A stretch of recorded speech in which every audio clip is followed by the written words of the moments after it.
Hey guys, welcome to Gauntlet's Race Mod. And specifically, this video is to launch my new mod, Gauntlet's Race Mod dash I for Ideology. Because frankly, I hate ideology in Galactic Civ. I hate the dynamic of there is benevolent, malevolent, and pragmatic, aka good and evil, and then I have no actual ideological position, and I would just like something that makes sense in between, which is what most serious human beings do. Concept of there being an absolute good and an absolute evil being kind of ridiculous. So yeah, I'm really frustrated that half of the ideological choices you have are basically, do I steal that lollipop from the baby? Or do I give the baby an extra lollipop? Or do I just shoot it in the face, which is obviously horrible. It's just a terrible system, in my opinion, for someone who's looking for something a little more sophisticated. So I've put in a lot of work to make it more sophisticated for you. So here we are in a little setup game where I have lots of planets to colonize because, as you guys probably know, every time you colonize a planet, you get an ideological event. So let's do one real quick and show you what we get. Now, I should mention, this is definitely the beta of the mod, so you're going to see a lot of changes as this one evolves. But it is released, and you'll find the link in the comment below so that you can actually go and download it. Alrighty, here we are. The first colony. Oh, perfect. This is one of the few completely new events I've created. So we have a primitive alien civil war. You get a cool picture here of, aliens shooting each other, of course. And, all right, our colonists have settled on a large island, only to realize that across the sea, on the mainland, a technologically primitive race is engaged in a massive civil war. We could easily intervene. What are your orders? So, the setup is the same as any of the traditional events Galactic Civ throws at you. However, the first thing you're going to notice with your decisions is that you don't know which ideology is which decision. Now, we're going to cover exactly what I think the ideologies are, but basically, this is the first great piece. You don't know what your decision is going to end up being necessarily. Now, of course, you'll eventually figure out which ones are which, and of course, the text is supposed to tell you. So what do we have here? Okay, these poor aliens are too primitive to realize the folly of their actions. We must act swiftly to protect the civilians. Sounds like a very benevolent thing. We care about civilian people. We care about these aliens that, are not of our species or our empire. We should do something about this. However, because life is not clean and simple and easy and good versus evil is just too extreme, there's a twist here. In order to protect those civilians, we're going to exterminate the leaders of the alien races, take hostages, bombard their armies into dust, and then force their populations into re-education centers and prepare them for their new lives as citizens of our empire. So yeah, you really care about those people, but maybe a little too much, and your cultural lens is enforcing your sense of order and civility on them. So you really don't care about their independence, you just care about your own sort of ego in helping them, in a sense. And then you get a, sort of a reward, of course. That's not strictly benevolent, quote unquote. And again, I will show you what this decision would really be. Okay, alternatively, we should intervene. We shouldn't intervene. Our only concern here is to ensure that these aliens remain weak enough to conquer if we have to. Deploy some extra garrisons for that eventuality. So a very hands-off, I don't care, these are, independent, primitive aliens, and I want nothing to do with it. Costs us a little bit of credits, but the resistance of the colony is improved because I just installed some extra garrisons. Great. Nothing really all that impressive happens. Then we have, let us support the faction that most closely aligns to our culture and our way of life, destroy their enemies, and then exchange their military forces shall be drafted into our own. So we're going to incorporate half of these aliens in the Civil War. We don't really care about protecting civilians necessarily. This isn't really about, their benefit. It's about us. And we gain a general which equals 5 legions, which is pretty awesome. So here you go. You have three decisions here, three choices. I don't think you can really easily mark any one of these as good or evil. They're all just different choices. And hopefully you find one of the choices appeals to you more. So there's a little bit more of a role play element. Yes, you still have these benefits. And yes, you might decide, okay, I just really want the general, so that's what I'm doing. That's fine. Since you don't necessarily know what the ideology is going to be, if you keep doing that, you're probably going to end up with a really scattered ideology choices. So you're going to end up with not as powerful an empire because of those choices in some ways, but yay, you took the biggest advantage every time. Or if you really have a particular slant, you really think one of these appeals to you more than another, you're going to end up going down one particular road, or a mix in between. The point is, it's to make it less of an easy choice for you. All right, so I'm going to hit done. Great, we've colonized the planet. All right, there we go. Now we can go into the ideology section. I'm still trying to figure out what I would like to do is kind of tell you what that decision did result in. We chose the last one. So notably, here I go. I have a general now. Great. But we don't know exactly which ideology was awarded. So I am working on a way to tell you after you've made the choice. Now, since there's a limited number of events, obviously they'll get old. You're going to figure out which decision is which. So one thing I will be working on is having multiple versions of each event where the choices change and you have different outcomes. The other thing I should note is those events, in the order in which they're listed on the screen, is kind of randomized from event from event and event. It used to just always list the choices as benevolent, pragmatic, malevolent. So it no longer does that. Sometimes the first choice is malevolent. Sometimes the first choice is pragmatic, to use the old labels. All right, let's actually look. Okay, there we go. Looks like I chose the decision that co-aligns to the old malevolent, which I have now relabeled survivalism. You have three ideological branches here. They are not necessarily meant to be good or evil. So we have egalitarianism, individualism, and survivalism. One of the key factors that I spent some time on, you'll notice, is that the interface is colored differently. Everything's gray.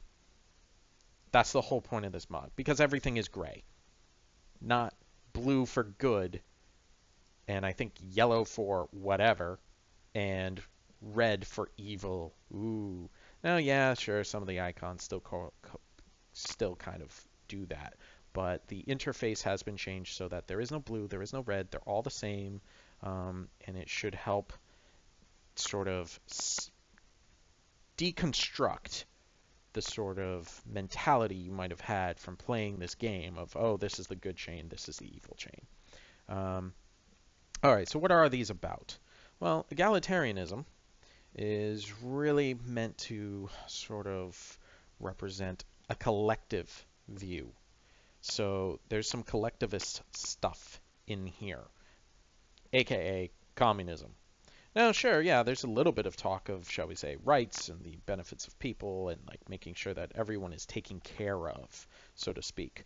But, it gets a little scary at times looking at that. This is also where you can find the most aggressive culture. This wing is really all about everyone should be us, and us is everyone.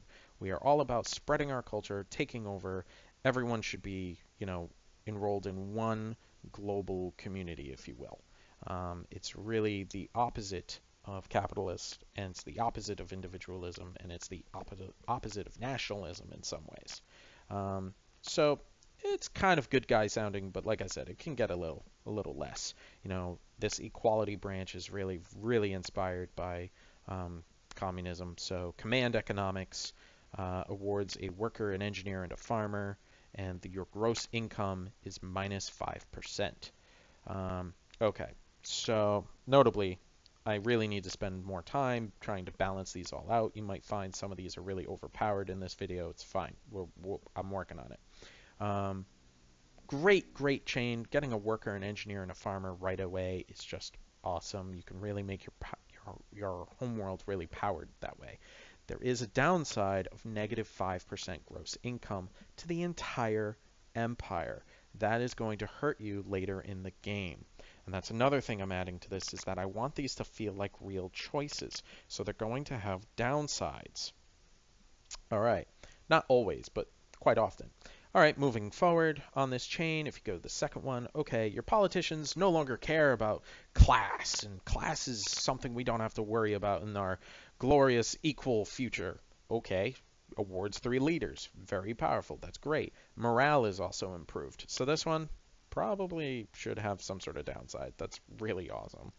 Moving forward, militant advocacy. You can start to see how the wheel is turning here. You know, it sounds great. Okay, we got some leaders here and cost us a little money, but everyone's trying to do their bit for the country. And then, okay, our politicians are great. We no longer care about class, and money as a status symbol is just petty and silly. And, oh, look, everyone should be like us because we're so great. So we're going to have some generals who are going to go out and take over other people's because we're so great. That's starting to go the other way now. Keep going. You have something here about unbiased birthing, which is basically ripping children away from their parents to ensure that they're raised in a neutral, caring environment. That's some people would see that as really scary and potentially evil. So it's getting a little more blurry here. And then finally, you have collective consciousness at the end, where our people no longer need elections or demagogues to express their will. The new MindNet removes any such need for barbarities, and our people are more unified than ever before. Yeah, okay. That basically just told you we got rid of democracy. That's what that line says. And replaced it by hooking all of your brains up to a central computer, averaging out what you think, and that's what we're going to do. That's basically the Borg Collective. Depending on your point of view, that's going to be a really, great thing or a terrible idea. So I'm not going to say that, oh, I've succeeded in making each of these, a really difficult choice, or that it's terribly balanced, or that, some of these aren't absolutely good or absolutely evil. But I did a better job than the default game. I can tell you that much. So I'd really appreciate when you guys download this, any feedback you have, because I'm going to need it to really get this going. But hey, if you've played Galactic Civ a few dozen or 100 times, this should at least give you a new lease and some replayability. It just, hey, you're not always taking the same chains now. Hooray. So at the very least, I think the mod will be worth it just for that. All right. Individualism. Individualism's where you get, if you're from the United States, basically your classic United States experience, if you will. Yes, it's democratic, and we love independence. This independence line is basically being a cowboy. It is the romanticism of cowboy life in the old Wild West. That is what this line is meant to be. So it has things like prospectors and freelance colonies and mercenary contracts and homesteader policies and merchant fleets. Mostly sounds okay, right?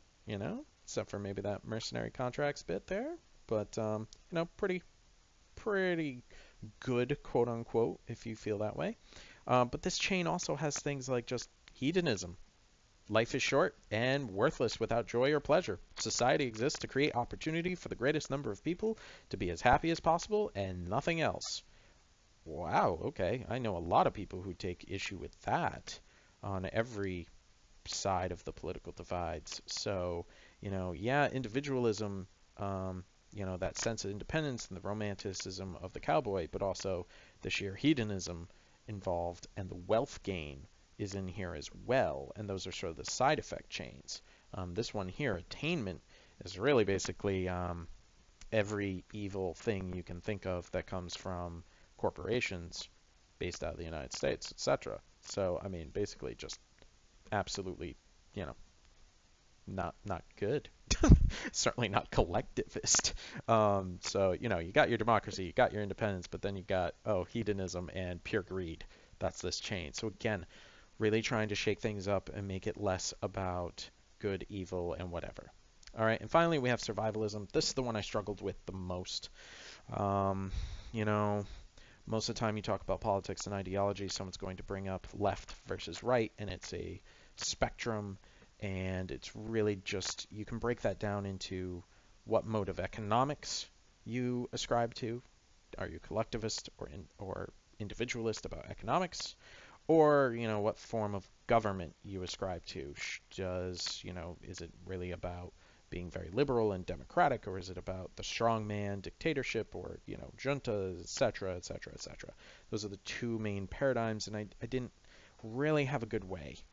If it was just about that spectrum, the classic right versus left, it really is captured by egalitarianism versus individualism. Survivalism is my attempt to add just a twist. Um, I'm not sure it was successful, but survivalism in this case is really, it's kind of meant to represent romanticism in some ways. So, for example, you have nobility. We must remember to focus on the higher virtues. Reducing our society to mere production and economics is worse than death. It is not just about economics or means of government. There's some sort of spiritual element.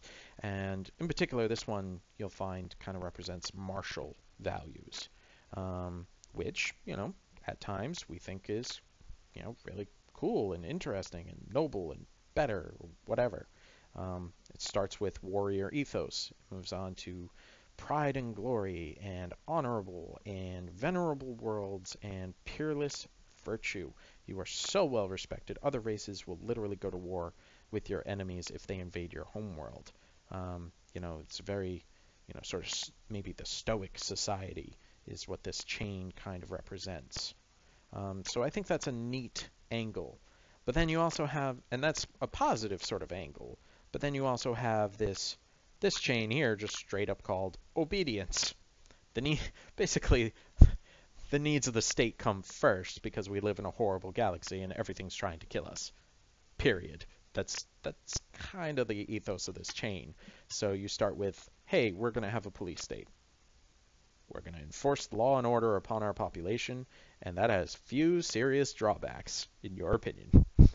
You get access to the intimidation center, and you get a spy, and gross income is reduced by 10%, which is a big hit. And notably, I haven't yet rebalanced the different buildings, like the intimidation center. You'll find a lot of them are just not available right now, so I am working on that. Then you've got, a rations society, so we're rationing resources, gives us a farmer, a little bit more mining, a little bit more production, that's cool. Watchful citizenry, we've convinced everybody to watch each other and report on each other, which increases morale. So morale's an interesting thing. Basically, it's not that the people are actually happier, it's that the people are more obedient and less likely to openly dissent because everyone is watching everyone. So as far as the state is concerned, that's morale. And as far as the game mechanic is concerned, it's morale. That's what I'm saying here. That being said, though, you're a horrible place to live, and other governments are going to look at you with suspicion and be really freaked out by the fact that you have everyone watching everyone at all times. You could call that the North Korea effect. Nobody really looks at North Korea and says, wow, that is just a wonderful place to live. So that's represented here by reduced influence. Okay, industrious free time. I shouldn't need to explain why something called industrious free time is probably sinister. And then finally, loyalty circuits. Well, that just sounds great. I want one installed in my head today. So, obviously this chain is a little darker. And militarism and enhancement is all about basically self-improvement as a virtue, right down to the species. It's kind of surprising how little Galactic Civ really talks about, in human-centric terms, transhumanism or becoming post-human. It's really interesting that the tech chain does not focus a lot on that, even though it's probably going to be the premier issue of any, nascent space-capable, spacefaring race. I mean, why are we terraforming planets when we could just terraform people, so to speak? terraforming people's probably a lot easier and a lot cheaper. And it's interesting that this really is not explored in Galactic Civ. If you are interested in a game that does much better with ethics, ideologies, governance, and that specific issue about terraforming and genetics, so to speak, Stellaris does an amazing job at that. It is far, far better than Galactic Civ on that count. That being said, I do enjoy Galactic Civ more at the end of the day. I think Galactic Civ has a ton going for it. It's just not this particular piece.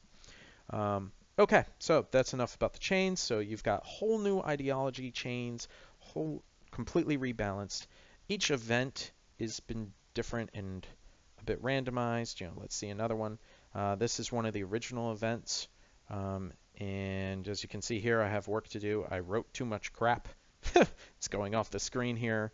But hopefully you'll see that the consequences of most of the events has changed and have become a little more balanced. And okay, let's go with hostile aliens that disrupt our activities is not acceptable. Kill them all. Ooh, that's pretty mean. Done. What did that do? Oh, look at that. That was individualist. I don't give a shit. I want my colony to be productive, so get rid of them. I'm going to pick attainment in honor of that, and let's get some private industry going. Yay. Okay. Oh, and look, I got a free constructor from that. Cool. Let's just do a couple others. Sentient Planet, where you all know and love. We've seen this one before. Let's see if we can make it into a tourist attraction. Okay. And what did I get for that? Looks like survivalism, maybe? I should really pick these. 5 points to spend, 0 points to spend. So that was individualistic as well. I don't really care about the planet. Just let's see if we can make money off of it. This is another original event, and I really didn't have time to change all of these all the time. So in this case, if this technology kills en masse and kills all the little bugs, we're just not going to use it. Okay. And yep, that one gave me 15 points in egalitarianism. So the egalitarianism one still kind of slants towards being a bit of a goody two-shoe, but sometimes it gets a little creepy with its collectivist take. Earthquakes, this is one I spent some time on. Let's utilize the harshest fissures and quake zones as training grounds for our warriors. The colonists will simply be moved to the safer areas. Okay, that's a little interesting. Now that's clearly a survivalist one. But you'll notice it's not the ridiculous malevolent choice it used to be. It probably was, fuck it, let people die. In fact, let's televise it and laugh at them dying. That would have been the old choice in the old way this was done. Here, no, I'm actually showing concern for my citizens' lives. Move the colonists somewhere safe, but let's just take advantage of the rough terrain going on here. And you lose some credits for doing so. Let's evacuate the most affected areas. That's the simplest solution. Great. That's probably egalitarian right there. And then these earthquakes could be exploited. We could mine more stuff. And frankly, we'll offer the colonists their first pick on the jobs. Oh yeah, that's probably individualist right there. So hopefully a little more gray for those of you who prefer that. All right. So I'm hoping we will run into, and you can notice a lot of these have new pictures. I am adding pictures to these things. No, okay, whatever. Hoping we will run into one of the precursor events or such.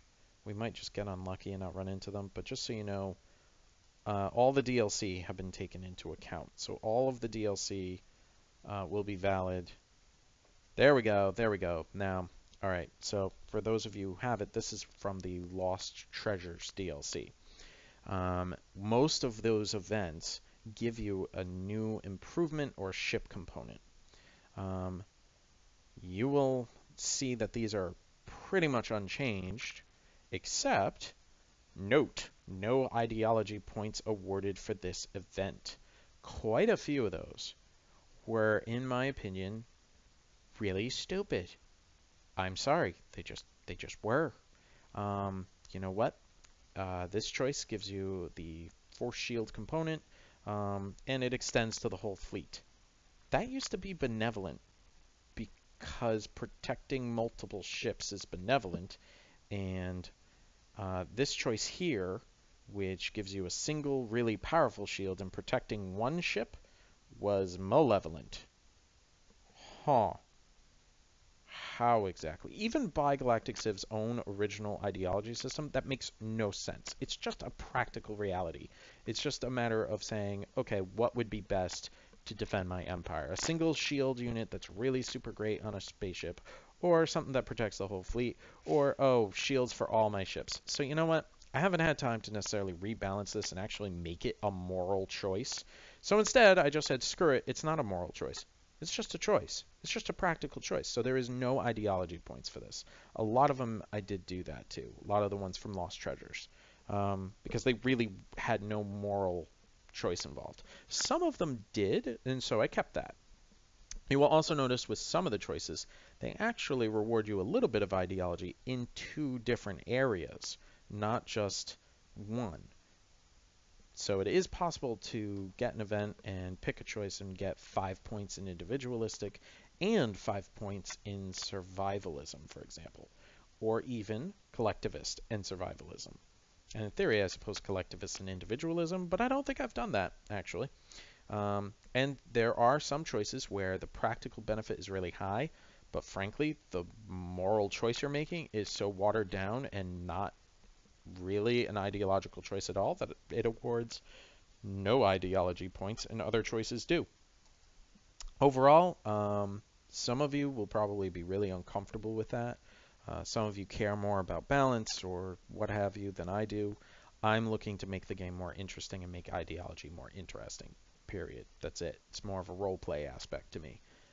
So some of you will probably not like it, in which case, don't download the mod. Okay, the galactic events have also been changed up so that they don't show the benevolent, malevolent, whatever points. So there you go. That's the mod. It's available now. You can download it.